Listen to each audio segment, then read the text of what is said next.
nome é Pedro Cinzal Tomaszewski. Meu nome é João Vitor de Souza. Nós somos alunos da Fundação Liberato e vamos gravar a segunda parte da barreira de infravermelho. Vou ler o enunciado aqui. Conecte a saída do item 1 ao circuito emissor de infravermelho discreto e receba esse sinal na saída do receptor de infravermelho. Deve ser possível visualizar o sinal no osciloscópio e ouvir em um alto-falante. Alcance de 0,5 metros, 2 pontos. Vou mostrar o esquemático, se você quiser pausar depois para ver com mais calma. A gente vai mostrar ele depois também. E vamos para a simulação. Bom, aqui é a tensão de saída do 555, como foi mostrado na primeira etapa. Nós temos aproximadamente 1,3 volts. E aqui é a tensão no speaker. Ela está como 5 volts, porque no simulador a gente não consegue botar uma resistência nele, pelo fato de ele não ter adaptado o buzzer ainda. Porém, depois, durante os cálculos, a gente vai mostrar que fica a tensão aproximada conforme o que foi calculado. Isso, no caso a gente usou um buzzer, que a gente pegou um datasheet na internet, um buzzer, piezo buzzer, aliás, que tem uma resistência, uma impedância interna de 250 ohms, aí a gente usou isso para os cálculos. Mas no caso, no simulador, a gente não tem como botar isso no buzzer. Mas a gente vai mostrar depois como ficou o gráfico usando uma resistência em vez do buzzer. Exatamente. Tá. E agora? Agora eu vou explicar o funcionamento do esquemático a partir dos cálculos. Tá, a primeira coisa que a gente se preocupou foi em calcular o resistor do LED infravermelho, ou seja, do transmissor, né? Porque antes a gente tinha um LED junto com ele, e agora a gente tirou esse LED, a gente passou o LED lá pro reset. Então a gente vai ter que calcular de novo esse resistor que a gente tinha calculado na primeira etapa. No caso, a gente viu ali por malhas que a resistência nele é a tensão de saída do 555 menos a tensão do LED infravermelho, né? Que a gente viu ali no datasheet do OPN 25, que a tensão que ele tem no LED infravermelho é 1,5 volts. Então a gente também já sabe, desde a primeira etapa, que a tensão de saída é 3,3 volts no 555. Fazendo malha, a gente tem tensão de 1,8 volts no resistor. E como a gente viu ali no datasheet, sobe um pouquinho, Stanis, que a corrente forward voltage, como está ali, ó, IF, aliás, né, corrente forward current seria, é de 50 mA, eles testaram com 50 mA e a gente usou isso também na nossa situação aqui do circuito. Então a gente botou ali e viu que o resistor tinha que ser de 36 ohms, a gente arredondou para 39, que está na série 12. A série comercial é 12. Então a gente vai ter uma corrente um pouquinho menor, já que a gente arredondou, né, de 46,2 mA. Mas como a gente pode ver agora no gráfico, no próximo gráfico aí, como a gente mudou a 25 graus de temperatura ambiente, a gente mudou ali a corrente ali para 46, né? E no caso o gráfico ele mostra qual que a diferença que vai ter do 555 de acordo com a corrente. A diferença entre a tensão VCC, que no nosso caso a tensão de alimentação é 5 volts, e a tensão que vai sair do 555 no output pino 3, né? Qual que é essa diferença? A diferença normal é de 1,4 volts, né? Mas para nós ela subiu um pouquinho porque a gente fez uma corrente de 50 mA. Mas não vai passar de 1,6 volts, então isso não vai ter muito efeito no nosso cálculo, a gente só queria mostrar isso. Vamos começar vendo a corrente de coletor no datasheet do OP4N25. Bom, aqui no Absolute Maximum Ratings é o valor mais próximo que pode chegar de corrente até o transistor queimar, ou ter algum problema irreversível. Então a gente pode perceber que a corrente de C é 50 mA, esse é o valor máximo que a gente pode ter.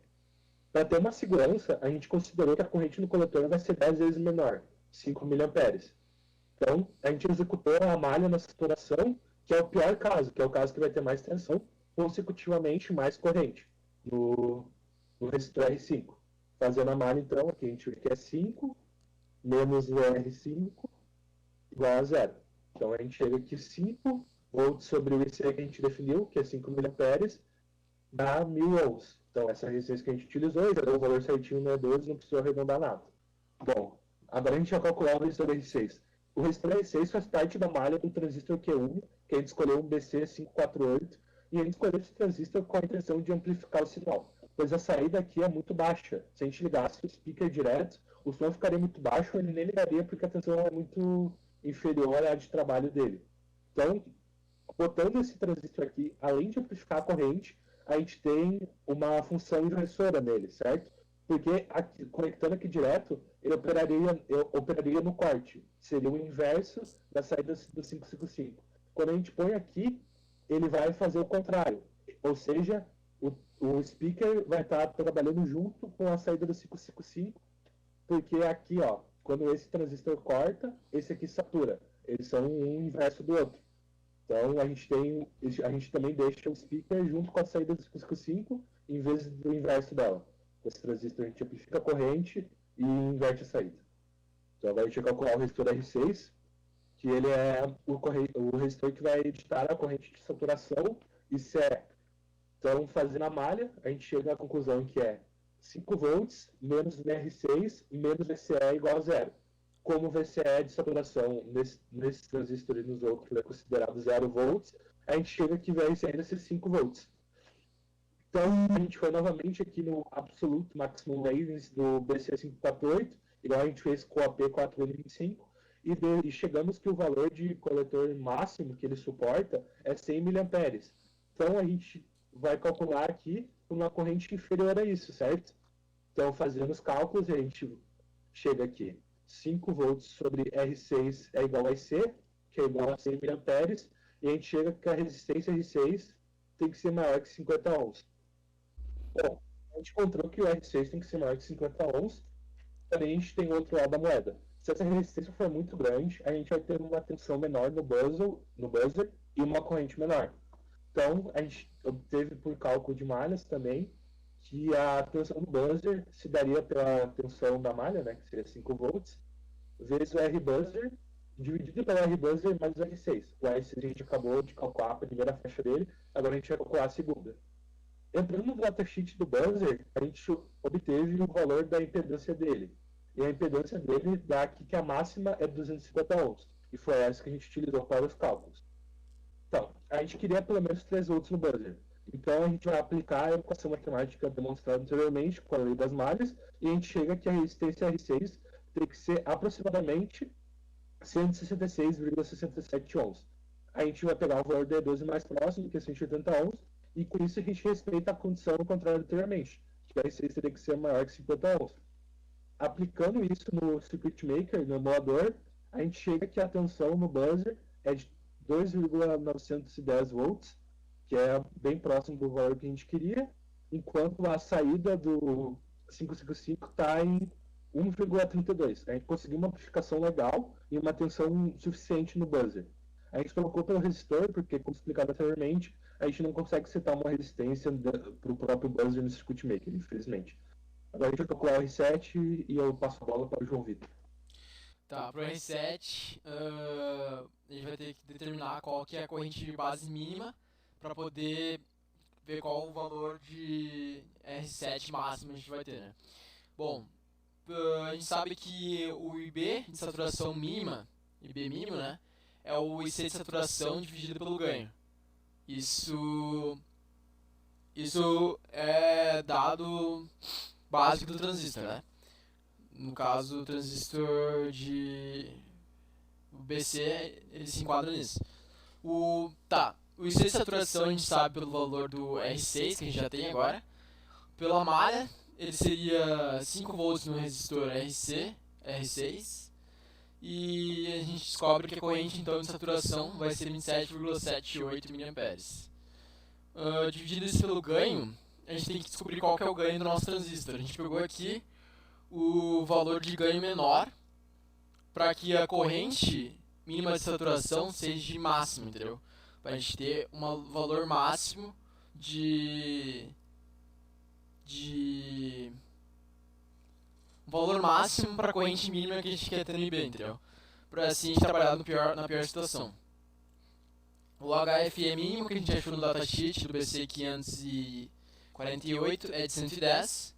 Assim a gente descobre que o IB mínimo de saturação tem que ser 252,5 microamperes. Então a gente tem que trabalhar acima disso. No caso, o nosso IB a gente descobriu que vai ser a tensão que tem no resistor R5 e R7 dividido pela resistência deles. Então, por malhas, a gente tem 5 volts nesses dois resistores, menos a tensão da junção VBE, né? Que é 0,7 normalmente. A gente considerou nossos cálculos e ficou 4,3 volts para esses resistores.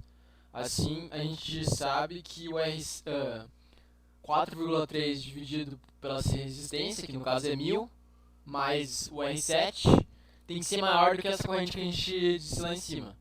Então, assim a gente descobre que o nosso resistor tem que ser menor do que 16 k ohms. Caso ele seja maior que 16 k ohms, a corrente seria menor do que a corrente mínima para ele poder saturar, para o transistor poder saturar, então isso não funcionaria. Por isso a gente escolheu um resistor da série 12 de 220, que supre tudo que a gente quer. É isso.